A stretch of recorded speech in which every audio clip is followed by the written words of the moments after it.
Olá, você está conosco em mais uma edição do podcast Legislativo Educa, uma parceria do Movimento Voto Consciente com a ABEL, a Associação Brasileira de Escolas do Legislativo e Contas. Semanalmente, eu, Humberto Dantas, diretor do Movimento Voto Consciente, na companhia de Roberto Lamari, presidente da ABEL, trazemos uma conversa muito especial com pessoas envolvidas em ações de educação política para a democracia em centenas de escolas do Legislativo e de Contas espalhadas por municípios, estados e no Congresso Nacional. É isso mesmo, pessoal. Os legislativos têm escolas e elas educam para democracia. E como o Voto Consciente e a Abel defendem que educação política é democracia, a gente traz aqui quem faz acontecer. Antes da gente começar a nossa conversa deste episódio, eu quero lembrar que os programas aqui são gravados e vão ao ar às segundas-feiras à tarde no portal do Congresso em Foco, nos canais da Abel e do Legis Tracinho Ativo no YouTube, bem como no Spotify, pelo Legis Ativo Movimento Voto Consciente. E, semanalmente, também estamos em 89,5 FM, a Rádio Assembleia Legislativa dos nossos queridos amigos do estado do Mato Grosso. Seja bem-vinda, seja bem-vindo, Roberto Eduardo, a quem todos chamam de Lamari. Tá bem, querido? Tudo jóia? Eu estou bem, Humberto. Estou, graças a Deus, tudo tranquilo. Tranquilo. É, tranquilo, é. E hoje Quem nós vem? temos uma figura ilustre, um amigo nosso, um amigo da educação cidadã, A né? novidade hoje, hein? Hoje é novidade. Hoje nós inovamos. Mas é um cara muito bacana, conhecido pela Abel, por todas as escolas. Estamos aqui com o João Tavares, da Rede Nacional de Educação Cidadã. Boa tarde, boa noite, bom dia. Tudo bem, João? Boa tarde, Lamari. Boa tarde, Dantas. Um prazer enorme estar com vocês aqui, dois professores de vida e de educação cidadã. Estou muito feliz de estar no podcast que eu ouço sempre, inclusive. Que Obrigado pelo legal. convite. Você sabe por que eu gostaria de dizer para todas e todos por que este programa tão especial, não que cada programa não seja muito especial, mas hoje, pessoal, é o nosso programa de número 50, eu estou treinando porque ano que vem eu vou ter que falar isso do meu aniversário, né? Então, é um treino, é um treino. João, conta pra gente, eu acho que é a primeira pergunta básica, fundamental, elementar, o que é a Rede Nacional de Educação Cidadã? E depois a gente faz outras 200 perguntas a respeito desta rede tão maravilhosa. Claro, Dantas. Então, a Rede Nacional de Educação Cidadã nasceu em 2022 e é uma organização cujo objetivo é fortalecer a democracia no Brasil ao estimular o ecossistema de educação cidadã, né? A grosso modo, o nosso objetivo é trazer para perto quem gosta desse tema, quem é apaixonado por esse tema, quem trabalha com esse tema, quem está fazendo, independente do setor ou da forma de trabalhar, né? Tem muita gente fazendo educação cidadã, educação para a democracia, educação para a cidadania, educação política, tem vários nomes também, né? E a gente hoje opera em três eixos, né? A gente opera no eixo de comunidade, então, que tem esse trabalho de identificar, mapear e trazer para perto essas pessoas, né? A gente opera no eixo de conhecimento, então a gente faz algumas sistematizações, algumas publicações sobre o campo para entender quem somos, onde estamos, para onde queremos ir. E a gente faz advocacy. Então a gente quer inserir esse tema da educação cidadã nas agendas de empresas, do governo, da mídia, de quem mais for importante. Ou seja, a gente. Ou seja, Lamari, hashtag tamo junto, né, mano? Tudo junto e misturado. O João foi comedido na resposta dele. Mas deu para Você quer entender falar mais sobre a perfeitamente. rede, Lamari? Não, vou deixar para o João falar. Sim. Mas eu agora vou perguntar para o João, como é que está a organização do evento que você pretende fazer aqui agora em novembro, né? Você podia contar, primeiro, não vamos Que chegar evento? Que evento? diretamente Pode falar no do evento aí. evento. Não chegar diretamente no evento. Eu queria que ele contasse como é que surgiu, né? Que número é esse evento, como é que surgiu a ideia do evento. Conta um pouco da história e depois a gente começa a conversar mais sobre o evento de novembro. Ah, legal, Lamar. Então, a rede começou com um encontro nacional, lá em 2022, né? E veio dessa necessidade de falar, cara, tem muita gente fazendo educação cidadã no Brasil, vamos se juntar, porque não está fácil para ninguém, né? Não está fácil para as ONGs que precisam de dinheiro, não está fácil para as escolas do legislativo que sofrem com a descontinuidade. Os pesquisadores estão, às vezes, precisando de mais terreno ali, de espaço amostral para conduzir as suas análises e tudo mais. Então, vamos se juntar que vai ser positivo para todo mundo, né? E aí, em 2022, a gente fez o primeiro encontro nacional, e tive a sorte de ter vocês presentes. Foi muito, muito, muito legal ter vocês lá. Inclusive, foi um momento ali que eu te conheci, né, Lamari? Via Foi. Dantas, então esse reencontro aqui é muito especial. Na ocasião, a gente foi provocado pelo Humberto, que falou que fazer o primeiro encontro era fácil, difícil era fazer o segundo, e aí a nossa equipe ficou com isso atrás dele e falou, vamos fazer um segundo em 2023, a gente fez um segundo encontro em 2023, e agora em 2024 a gente está indo para o terceiro encontro, tá? Mas deu um salto, assim, né? No primeiro a gente tinha 60 participantes, no segundo a gente tinha 240, esse ano a nossa meta é ter 300 pessoas no auditório, no ano passado tinham 9 estados do país presentes, então a gente quer trazer mais e mais pessoas aí que estão fazendo, para ser um espaço realmente ali de networking, de troca, de conhecimento, de motivação, né, de inspiração, né, porque sai todo mundo energizado ali de estar em contato com pessoas que estão fazendo a mesma coisa, que estão fazendo o que estão fazendo na ponta em vários cantos do país de maneiras diferentes, super criativas e super apaixonantes. Ô, João, mais e mais pessoas fazendo, né? Não, mas Assim, peraí, Humberto, você não vai se explicar sobre esse seu pessimismo? Ué, você não permitiu que eu falasse. Foi um pessimismo, foi uma ó. provocação.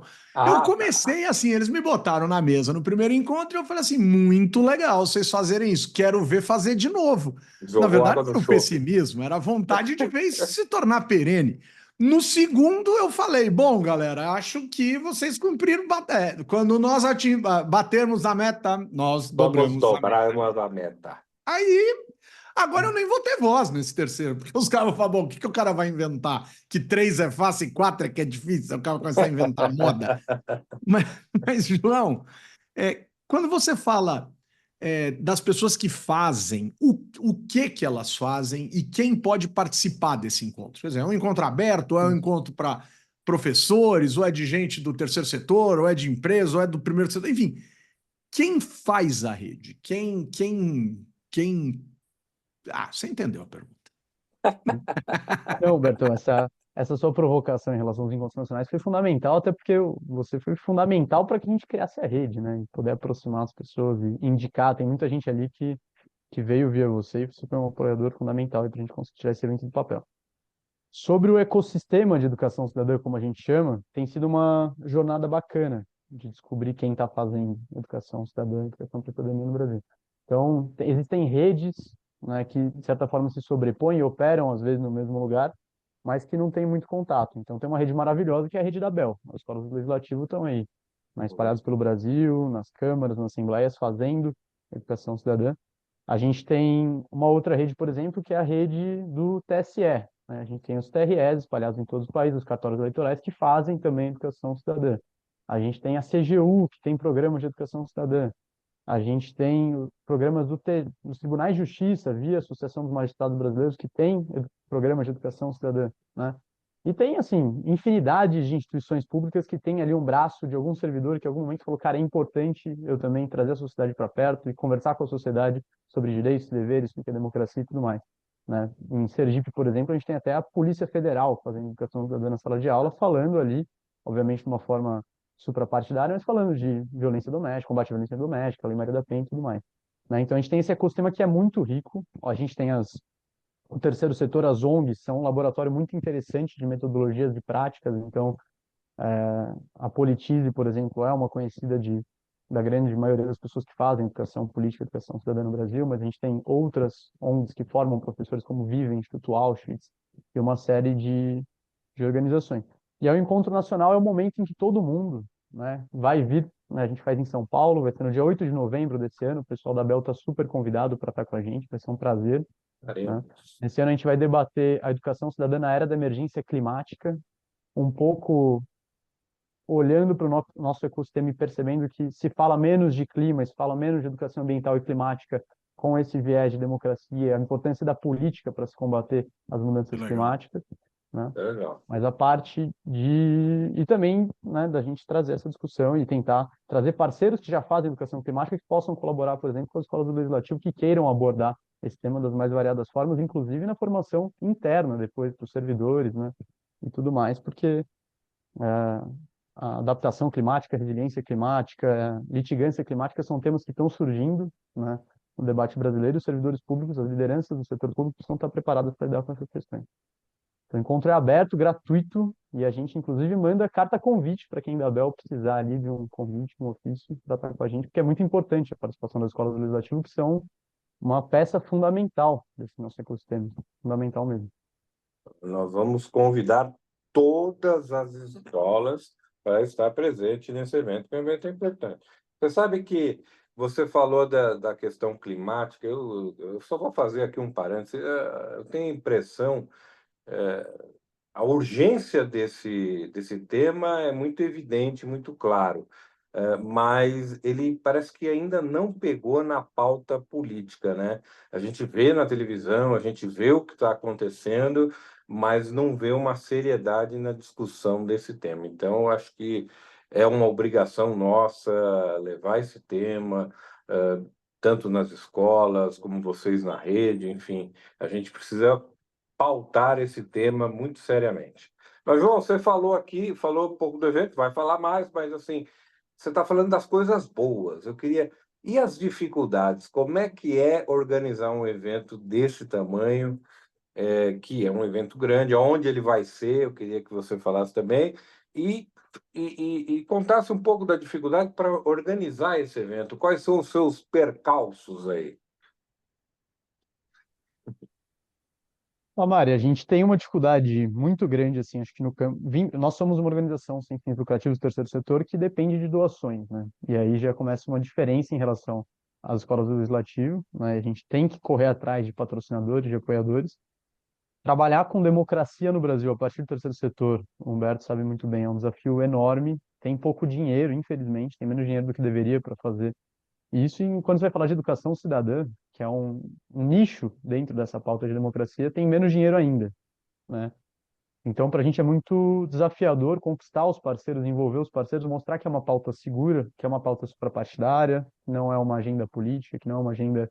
A gente não necessariamente vai trabalhar ali com partidos políticos ou com fundações partidárias que têm ali a sua tarefa de doutrinação política, que o Humberto também sempre fala muito bem, né? A gente é pautado pelo suprapartidarismo e tem que ser uma pauta segura para investimento social privado, seja de fundações filantrópicas ou de empresas. Então, eu diria que a maior dificuldade nossa nesse momento é também apresentar para a sociedade um pouco dessa agenda, ou pelo menos para um nicho da sociedade que a gente depende, né, que são esses financiadores. Uma outra dificuldade é ter representatividade regional. Por isso que as redes são tão importantes. A gente quer ter gente de todos os lugares do país e de pontos de vista diferentes discutindo, né, a educação cidadã de uma maneira estratégica e como é que a gente faz essa pauta avançar, né? E eu diria que uma dificuldade muito estrutural da rede é como é que a gente consegue concatenar esses atores que vêm de lugares diferentes, que estão fazendo atividades parecidas, mas para a gente tentar criar algo parecido com uma política nacional de educação cidadã, mesmo que de forma descentralizada, como a gente tem hoje no Brasil, né? O nosso ecossistema faz educação para a cidadania, de diferentes formas e por diferentes instituições, só que a gente sabe que o Brasil não tem hoje uma política nacional de educação para a cidadania, de educação cidadã, de educação política. E, e de certa forma, é uma incoerência da nossa democracia, né? E aí, citando o Humberto de novo, o Humberto sempre diz, né? Nós somos obrigados a voltar dos 18 aos 60 anos, mas ninguém nos ensina o mínimo, né, de como a gente deve voltar, né? Então, é uma falha da nossa sociedade que, depois da redemocratização, deixou essa pauta um pouco de lado.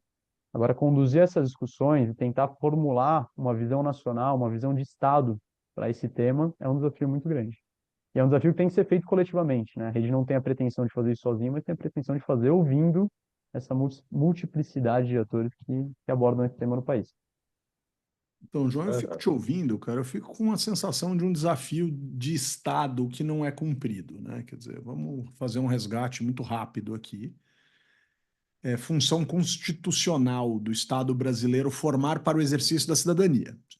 Se quem está ouvindo discorda, vai arrumar o artigo 205 da Constituição. O artigo 205 da Constituição está lá escrito que o exercício da cidadania é algo a ser ensinado pelo Estado brasileiro. Se isso fosse, e isso não é novo, tá, pessoal? Isso é desde que o Brasil se tornou república, portanto, isso tem mais de cento e tantos anos, mais de 130 anos. Eu fico pensando aqui, João. Se isso fosse a sério, e eu sei que tem muita coisa que não é que tem muita coisa que é difícil e tem muita coisa que é complexa. Eu acho que isso está mais para complexo do que para difícil, né? Até porque todos os documentos de educação, lei de diretrizes e bases, Base Nacional Comum Curricular, tudo isso tem educação política e educação para a cidadania, né? Então, assim, se isso fosse a sério, eu queria te ouvir, porque você, inclusive, é formado em administração pública. Isso faria parte de uma rede, por exemplo, de Ministério da Educação, Secretarias Estaduais de Educação, Secretarias Municipais de Educação, e ninguém mais precisa se meter nisso, cara. Porque isso é conteúdo e ponto. Cara, quando a gente vai nos encontros da Rede Nacional de Educação Cidadã, o que a gente mais vê é legislativo, judiciário, empresa privada, organização do terceiro setor. É o que a gente mais vê. Não que não exista o executivo, mas é o que a gente mais vê. Cara, parafraseando Caetano Veloso, alguma coisa está fora da ordem. O que você acha que pode ser isso? O que explica? E como é que trabalha isso nesse ambiente de polarização extrema que há 30 anos atrás não existia? Então nem venham dizer que sempre teve. Não, não, não, não, não, não, não. Desse jeito doentio, não. Roberto, sem necessariamente querer criar antagonismos, mas nos últimos 10 anos no Brasil a gente teve um movimento que ganhou a sociedade, ganhou a opinião pública, especialmente ligado à pauta de educação, né? Então a gente pode dizer que há um certo medo de se discutir política na sala de aula. Isso tornou uma agenda também em certos grupos políticos no Brasil, que não vou dar nomes, mas assim, a gente sabe quem são, né? Não necessariamente são nossos adversários ou coisa do tipo, são pessoas com quem a gente ainda não dialogou, né, propriamente, porque somos sérios, né, queremos, como ecossistema somos sérios e queremos o melhor país, e super vale sentar e conversar com essas pessoas para entender também esses medos, né? A Rede Nacional de Educação Cidadã tem dialogado com o Executivo, especialmente a nível federal. A gente tem tentado conversar com o Ministério da Educação. Em março, a gente esteve em Brasília entregando um documento elaborado por 63 especialistas da sociedade civil e do setor público que trabalham com a educação cidadã há tempos, um documento assinado por 24 organizações, inclusive pela ABEL, né, pedindo ao MEC a criação de uma política nacional de educação para a cidadania, né? Agora a gente tem dificuldades operacionais e a gente tem dificuldades em termos de agenda política. As operacionais a gente consegue ajudar a resolver com a técnica que já existe no ecossistema, então já tem tanta gente fazendo tão bem e há tantos anos que é possível superar isso mediante uma colaboração, né? O desafio de agenda política é o que nos pega um pouco mais, por isso a gente precisa andar numa coalizão, por isso, né, reforçando o papel das redes, da Rede da Bel, da Rede Nacional de Educação Cidadã, para a gente tentar explicar para a sociedade que essa é uma pauta segura para ser trabalhada. E aí tem outras opções também. A gente tem uma iniciativa muito legal que surgiu, né, depois do Encontro Nacional de 2023 da rede, foi a Rede Estadual de Educação Cidadã, em Sergipe, né, por iniciativa de uma servidora da SEDU, que é a Isabela Maza, que passou a envolver todos esses atores institucionais que eu citei agora no começo da conversa, né? Então, TRE, Tribunal de Contas, Tribunal de Justiça, Ministério Público, para fazer educação política para a cidadania na sala de aula, né? Então, a gente também consegue acessar as escolas de outras maneiras e tem que ser uma opção, dado que, eventualmente, a gente não tem um contexto político favorável para fazer a educação cidadã avançar nesse momento via governo federal.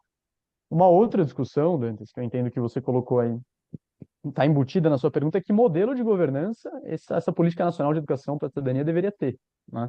E essa é uma questão que a rede, nesse momento, não se propõe a responder, a gente quer responder isso coletivamente com vocês. E acho que a gente tem que olhar muito para fora, para entender quais são os modelos que já deram certo.